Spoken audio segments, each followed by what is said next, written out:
तैयार है, पहलवानी के हुनर तराशे जा रहे हैं, खोज खोज कर पहलवान निकाले जा रहे हैं। जो पहलवानी के दांव पेच नहीं जानते उन्हें सिखाए जा रहे हैं। जुबान सांप्रदायिक हो रही है, बयान समाजवादी हो रहे हैं, मंचों पर बहुजन हित मचल रहा है, मुठ्ठियां तन रही हैं, भव्य तरेरी जा रही हैं, एक दूसरे पर उंगलियां भी उठाई जा रही हैं। राज्यों में चुनाव है और बागों में बहार भी है, सब कुछ तैयार है। ये ठेठ सियासी नजारा है, ये चुनावी अखाड़ा है।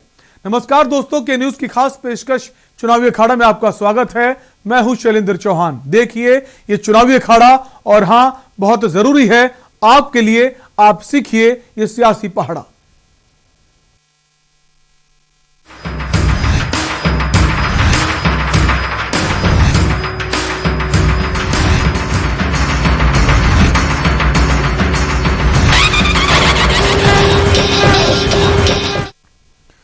उत्तर प्रदेश में आगामी विधानसभा चुनाव को लेकर भाजपा की सियासी चौसर बिछ चुकी है, जिसके चाणक्य खुद अमित शाह हैं और यूपी के दौरों पर लगातार बने हुए हैं, जिसमें यूपी के बूथ स्तर से लेकर प्रदेश स्तर तक विधानसभा सीटों को जीतने का फॉर्मूला तय किया जा रहा है।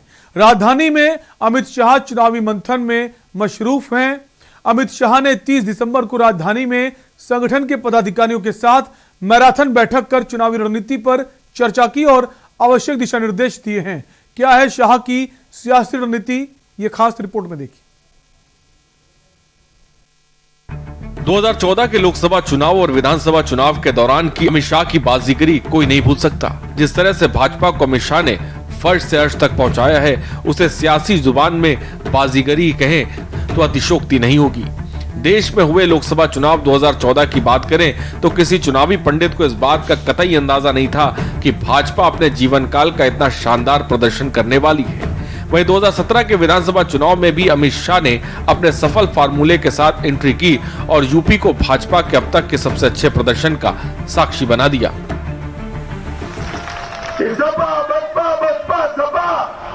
ये जातिवादी पार्टियां, परिवारवादी पार्टियां 15 साल 20 साल तक शासन की सपा आती थी, एक जाति का काम होता था। बसपा आती थी, दूसरी जाति का काम होता था। मित्रों, समाज का कभी कोई काम नहीं हुआ। आज भारतीय जनता पार्टी की सरकार आई है, सबका साथ सबका विकास, हरेक का काम करने की शुरुआत एक भारतीय जनता पार्टी की सरकार ने की। विकास के काम में किसी का जाति, किसी का मजहब हमने नहीं पूछा। हरेक को जिसको जरूरियात है उसके बाद ये भारतीय जनता पार्टी की सरकार पहुंची। यूपी में आगामी विधानसभा चुनाव को लेकर सीटों को समीकरण के माध्यम से साधने की कोशिश कर रहे अमित शाह ने सभी पार्टी पर अपनी विधानसभा रणनीतिक बैठक कर रहे हैं, जिसमें पार्टी पदाधिकारियों से स्थानीय स्तर पर पन्ना प्रमुख और बूथ स्तर पर फीडबैक भी लिया जा रहा है। केंद्रीय नेतृत्व में बैठे अमित शाह इस बात को बखूबी तौर पर जानते हैं कि अगर चुनाव जीतना है तो सूबे में स्थानीय मुद्दों को दरकिनार नहीं किया जा सकता। इसी सोच के साथ ही चुनाव में सफल फार्मूले को लागू करते हुए पन्ना प्रमुख और बूथ को मजबूत करने की कवायद की जा रही है और स्थानीय मुद्दों के तहत ही विधानसभावार रणनीति बन रही है। उत्तर प्रदेश में भाजपा के बिखरते संगठन को एकजुट करने से लेकर यूपी की भाजपा इकाई को मजबूत करने के लिए संगठन स्तर पर काफी काम किया। इसमें कि पार्टी की सदस्यता बढ़ाने और ज्यादा से ज्यादा सदस्य बनाने के लिए लगातार अभियान जारी रहा। सफलता की कुंजी राह बन गया, जिसके बाद अब भाजपा देश की सबसे बड़ी सदस्यता बनाने वाली पार्टी बन चुकी है। इसी कड़ी में शाह ने राजधानी में संगठन की बैठक में कई अहम फैसले लिए। उसके बाद देखना ये होगा कि उनका ये प्रयास आगामी चुनावी दंगल में कितना सार्थक साबित हो सकेगा। इलेक्शन डेस्क, के न्यूज इंडिया।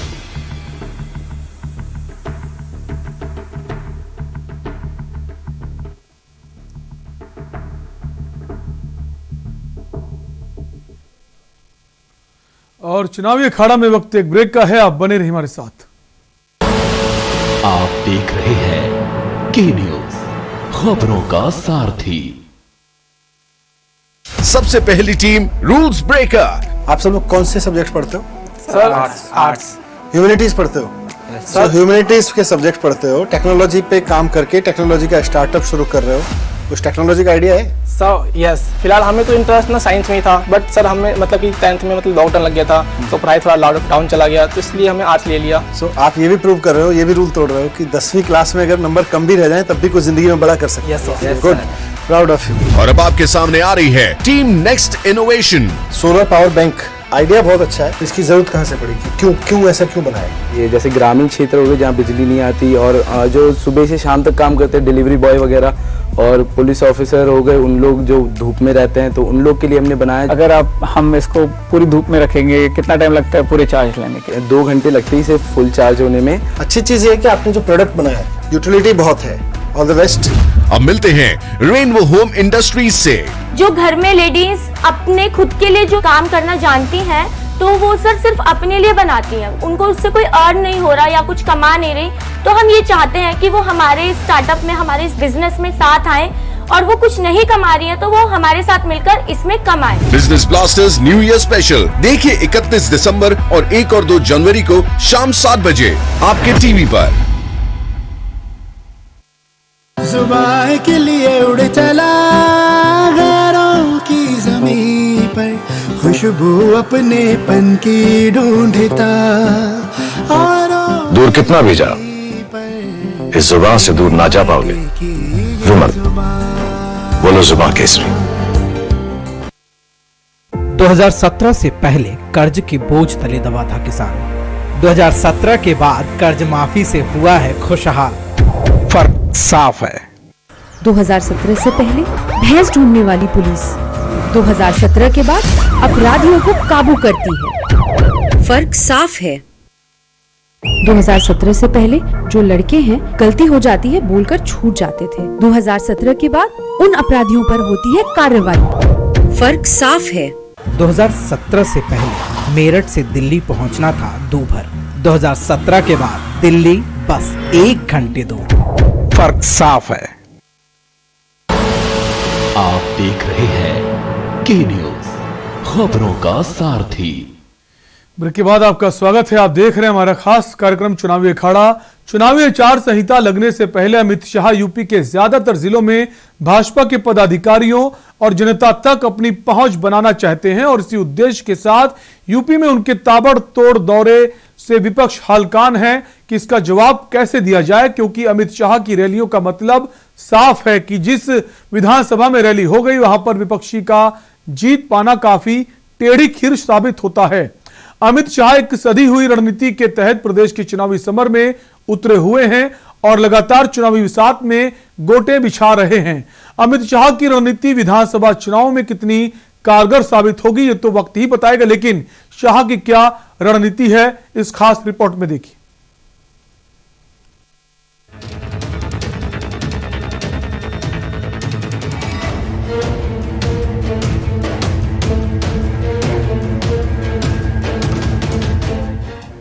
उत्तर प्रदेश में बाबरी मस्जिद के विध्वंस के बाद भी भारतीय जनता पार्टी को इतने बड़े अंतर के साथ उस वक्त की भी जीत हासिल नहीं हो सकी थी जब हिंदू मुस्लिम तुष्टीकरण को लेकर सियासत चरम पर थी। भारतीय जनता पार्टी के 2014 के बाद बदली सूरत ने ये मानने को मजबूर कर दिया है कि नरेंद्र मोदी के जादू के साथ साथ अमित शाह की बाजीगरी पार्टी को सियासत के शिखर पर ले जाकर सुशोभित कर सकती है। और ये बताता है कि 2022 में जो चुनाव होने वाला है, इस चुनाव में 300 पार होने वाला है मित्रों, 300 पार। आप सब मुझसे सहमत है क्या? जरा जोर से बोलो, होगा 300 पार, होगा 300 पार।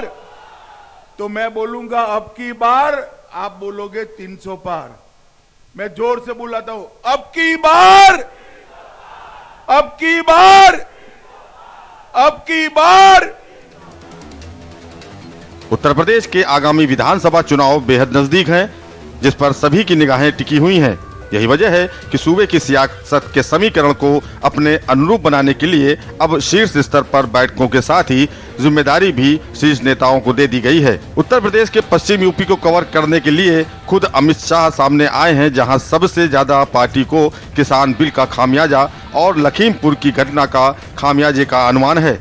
अमित शाह के साथ ही 7 अन्य क्षेत्रों को पार्टी के अन्य वरिष्ठ नेताओं को भी जिम्मा दिया गया है।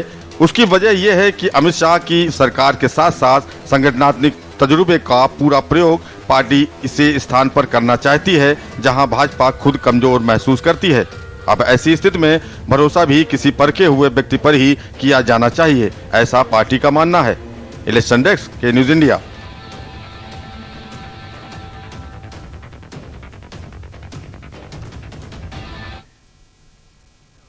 डीजीजीआई और इनकम टैक्स के छापे से बौखलाए समाजवादी पार्टी के मुखिया अखिलेश यादव ने यूपी की कन्नौज में प्रेस कॉन्फ्रेंस कर अपनी भड़ास निकाली। इस दौरान उन्होंने सपा एमएलसी पुष्पराज जैन पंपी पर पड़े छापे को लेकर बीजेपी पर निशाना साधा। अखिलेश ने कहा कि सूचना थी कि समाजवादी लोगों पर छापे पड़ेंगे और ऐसा होने भी लगा है। छापों से तिलमिलाए अखिलेश के तीखे बयान क्यों आ रहे हैं और क्या कार्रवाई हुई छापों के दौरान, इस खास रिपोर्ट में देखिए। कन्नौज में अखिलेश यादव ने कहा कि समाजवादी पार्टी से जुड़े लोगों के ऊपर छापे डलवाए जा रहे हैं। दिल्ली से जब भी भारतीय जनता पार्टी का यूपी में कार्यक्रम होता है, लगता है कि अपने साथ में इन विभागों को भी बुलाते हैं। उन्होंने कहा कि पिछले महीने से ये सूचनाएं आ रही थी कि समाजवादियों के ऊपर छापे पड़ेंगे। कई बार अखबार में भी छोटी छोटी बड़ी बड़ी खबरों में पढ़ने को मिलता था कि समाजवादियों के यहाँ छापे पड़ेंगे। लगातार पिछले कई दिनों से और पिछले महीने से ये सूचनाएं आ रही थी कि समाजवादियों के ऊपर छापे पड़ेंगे। कई बार अखबारों में भी छोटी छोटी बड़ी बड़ी खबरें पढ़ने को मिलती थी कि समाजवादी लोगों के यहाँ छापे पड़ेंगे। और इधर 2 हफ्ते से लगातार देख रहे हैं कि समाजवादी पार्टी से जुड़े हुए लोगों के ऊपर छापे पड़ रहे हैं। अखिलेश यादव ने कहा कि इत्र कन्नौज की पहचान है और व्यापारी और किसान भी इससे जुड़े हैं। फ्रांस का ग्रास परफ्यूम कैपिटल है। बीजेपी ने सब कुछ खत्म कर दिया। Engineering college, paramedical college, cardiology, cancer की इलाज, मेडिकल कॉलेज में ऑक्सीजन प्लांट नहीं बना। सत्यानाश कर दिया मेडिकल कॉलेज का। सपा प्रमुख अखिलेश यादव ने तंज कसते हुए कहा कि इनका डिजिटल मीडिया का कैंपेन बेकार रहा। पुष्पराज जैन को ढूंढने गए थे, ढूंढ निकाला पीयूष जैन को, जो इनके ही मिलने वाले हैं। खींच मिटाने के लिए पंपी जैन के घर छापा मारा है। सपा को मिल रहे समर्थन से बीजेपी बौखला गई है, इसीलिए दिल्ली से नेताओं का आना जारी है। और दिल्ली से जब भी भारतीय जनता पार्टी का लखनऊ में, यूपी में कार्यक्रम होता है, लगता यह है कि साथ अपने इन विभागों को भी बुलाते हैं, साथ ला करके या निर्देश दे करके उनको यहां लाया जाता है और लगातार छापे पड़ रहे हैं। ये कन्नौज शहर, कन्नौज क्षेत्र समाजवादियों से बहुत जुड़ा हुआ क्षेत्र रहा है। कन्नौज में अखिलेश यादव का आक्रामक रुख साफ जाहिर कर रहा था कि अब वो खुलकर सरकार की मुखालफत करने के मूड में है।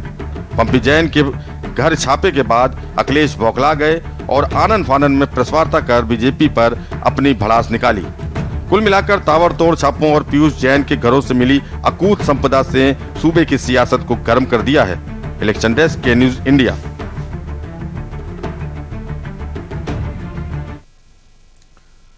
और चुनावी अखाड़ा में चलते चलते बात करेंगे। आज दिन भर अलग अलग राजनीतिक पार्टियों के अलग अलग बड़े बड़े नेताओं ने वो कौन से बयान दिए जो सुर्खियां बन गए। तो सुनिए आज के बयान बहादुरों को।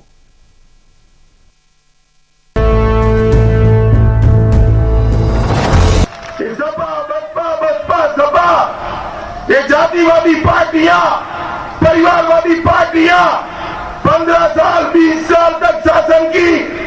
सपा आती थी, एक जाति का काम होता था। बसपा आती थी, दूसरी जाति का काम होता था। मित्रों, समाज का कभी कोई काम नहीं हुआ। आज भारतीय जनता पार्टी की सरकार आई है। सबका साथ, सबका विकास, हरेक का काम करने की शुरुआत ये भारतीय जनता पार्टी की सरकार ने की। विकास के काम में किसी का जाति, किसी का मजहब हमने नहीं पूछा। हरेक को जिसको जरूरियत है उसके पास ये भारतीय जनता पार्टी की सरकार पहुंची। बताता है कि 2022 में जो चुनाव होने वाला है, इस चुनाव में 300 पार होने वाला है मित्रों, 300 पार। आप सब मुझसे सहमत है क्या? जरा जोर से बोलो, होगा 300 पार, होगा 300 पार। तो मैं बोलूंगा अब की बार, आप बोलोगे 300 पार। मैं जोर से बुलाता हूं, अब की बार, अब की बार, अब की बार। विश्वास यात्रा का अपार समर्थन आपने यहां पर मुझे दिया है और जन विश्वास यात्रा के माध्यम से आपने संकल्प लिया है कि रायबरेली की सभी 6 सीटों पर भारतीय जनता पार्टी का परचम लहराने का कार्य आप करेंगे। भाइयों बहनों, जो राम और कृष्ण को ही काल्पनिक कह चुके थे, वे मंदिर क्या बनाते हैं? और मैं यही पूछने के लिए आया हूं, फिर एक कांग्रेस को क्यों ढो रहे थे? अब ढोने की आवश्यकता नहीं, कांग्रेस को अब ढोने की आवश्यकता नहीं। जनता अपने आप उसको उसकी दुर्गति तक पहुंचा चुकी है। राम भक्तों पर गोली चलाने वाले क्या भगवान राम का मंदिर बनाते? करिए, भाई बहन की जोड़ी जब कोरोना कालखंड में प्रदेश के श्रमिकों और प्रदेश की जनता के साथ खिलवाड़ कर रही थी, गलत गलत ट्वीट करके, गुमराह करने वाला ट्वीट करके, कोई समस्या नहीं।